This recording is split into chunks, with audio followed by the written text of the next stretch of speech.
I have a 1998 Dodge Ram with the 5.9 liter V8, and there is a leak behind the timing cover, so I'm going to have to remove that and replace the gasket.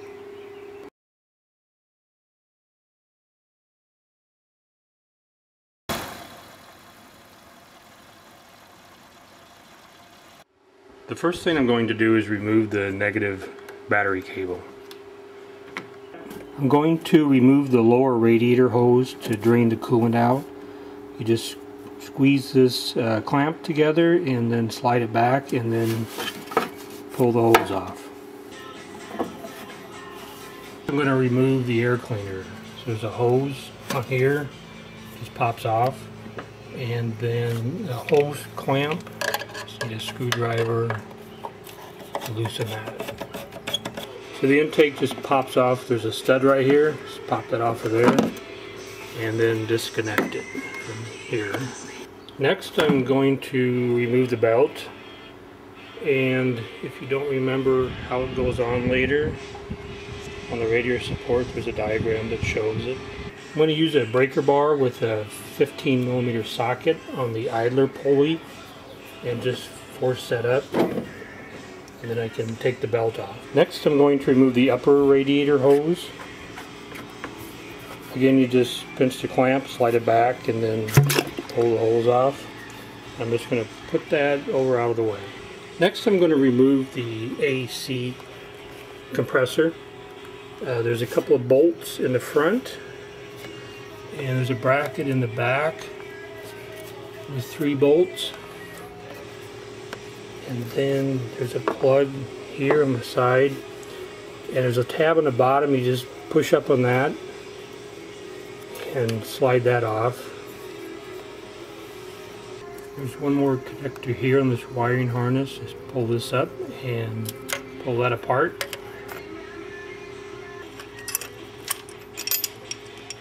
There's a bracket on here for the AC lines. Remove this nut, and then there will be a ground cable in here. Remove that. Now you should be able to remove the AC compressor and just put it aside.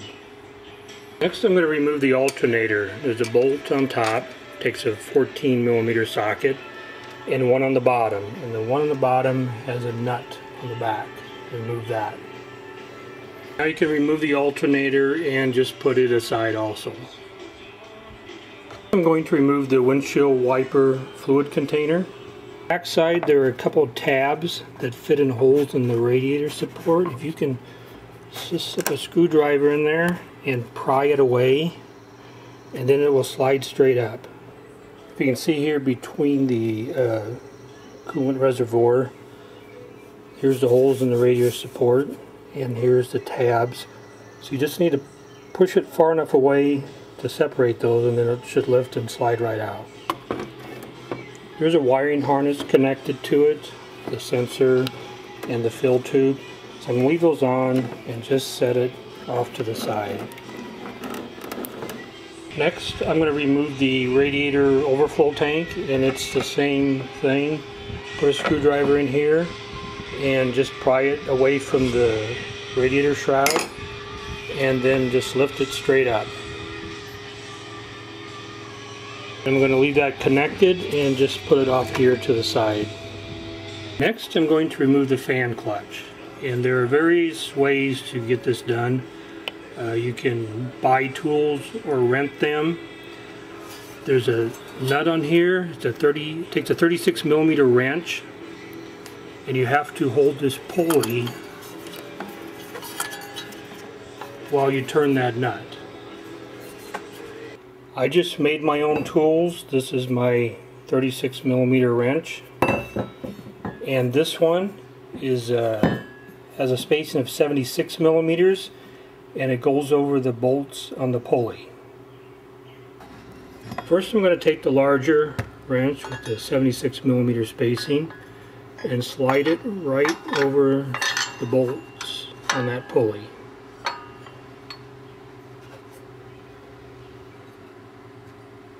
Now I'm going to take the 36mm wrench and slide it over the nut, and then turn it counterclockwise.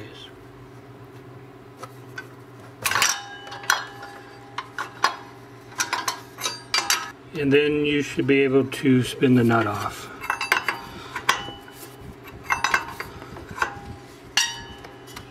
Once you have the fan and clutch removed, just set it into the fan shroud. You want to keep it as vertical as possible because there is a fluid in here, and if you turn it horizontal, it may leak into the clutch and contaminate it.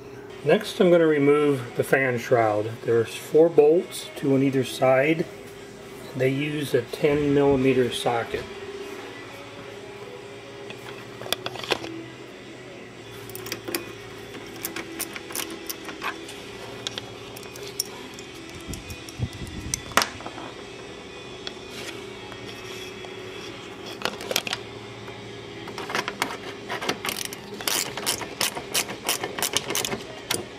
Now you should be able to remove the fan and the fan shroud together.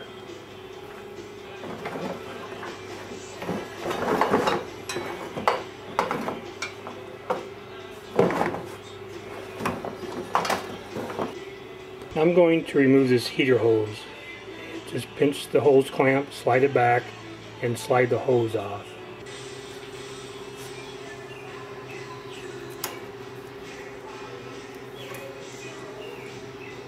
Next, I'm going to remove this accessory bracket. There's a bolt here, one down here. There's a couple on this side, and one here that holds this heater tube on. There's a bracket on the top. I'm just going to remove the bolt back here and keep the bracket with it. And then there's one more behind the idler pulley. Right back here.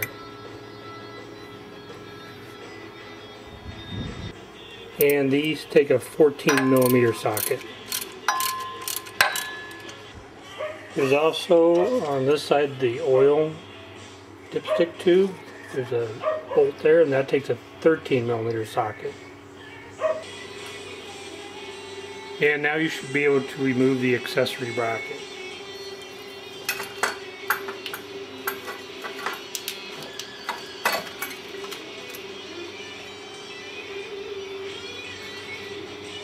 Next, I'm going to remove the return hose.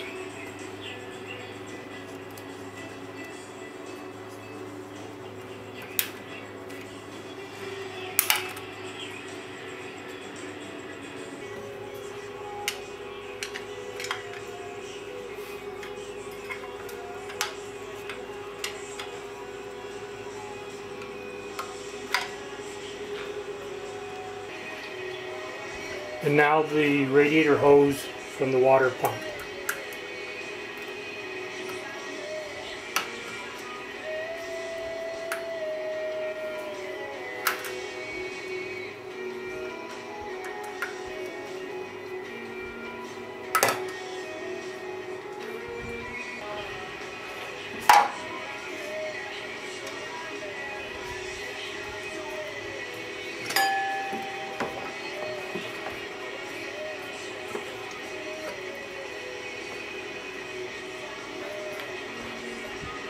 Now I'm going to remove the 7 bolts that hold on the water pump.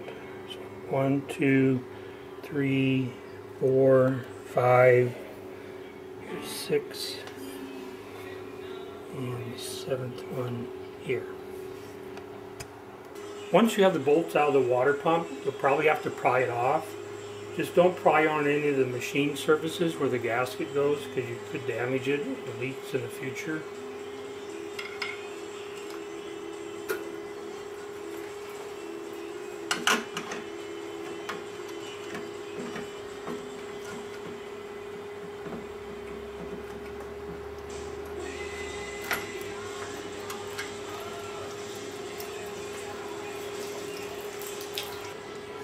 Next, I'm going to remove this pulley. Just take out these 6 bolts around here.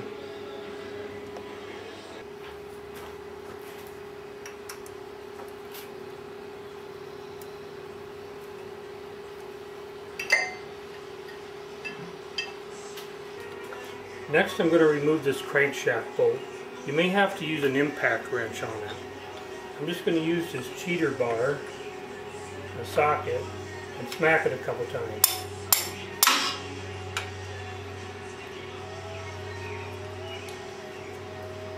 Next, I'm going to remove the harmonic balancer. Do not use this style of puller that goes around the outside. There is rubber between the two parts of the harmonic balancer, and if you pull on the outside of this, it could separate or damage it. This is the correct harmonic balancer puller. You put 3 bolts in these slots and screw them into the harmonic balancer, and then tighten this until it comes off.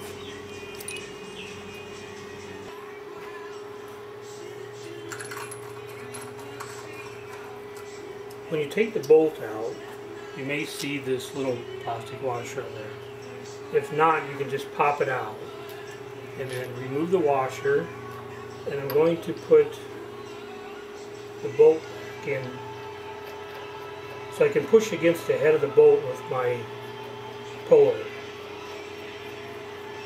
and that way the harmonic balancer will slide right over the top of the bolt. And the harmonic balancer is threaded for 5/16 bolts. Then just start tightening on the harmonic balancer puller until it comes off.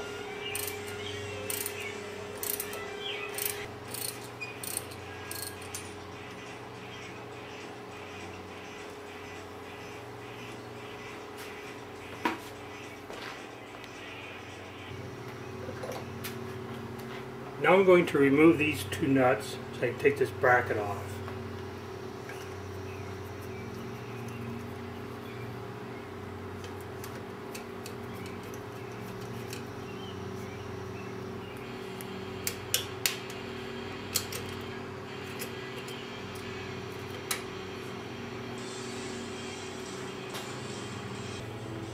To remove the timing cover, there's a bolt here,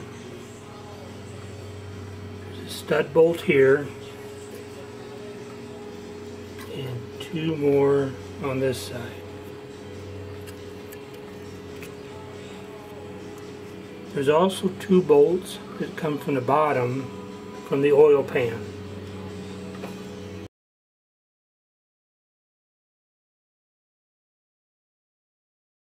Once the bolts are out, you should be able to remove the timing cover.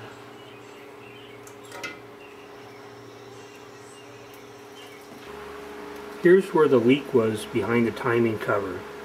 You can see right here there's some gasket messing. That's the cause of it. Looks like it was getting pretty weak on the other side also.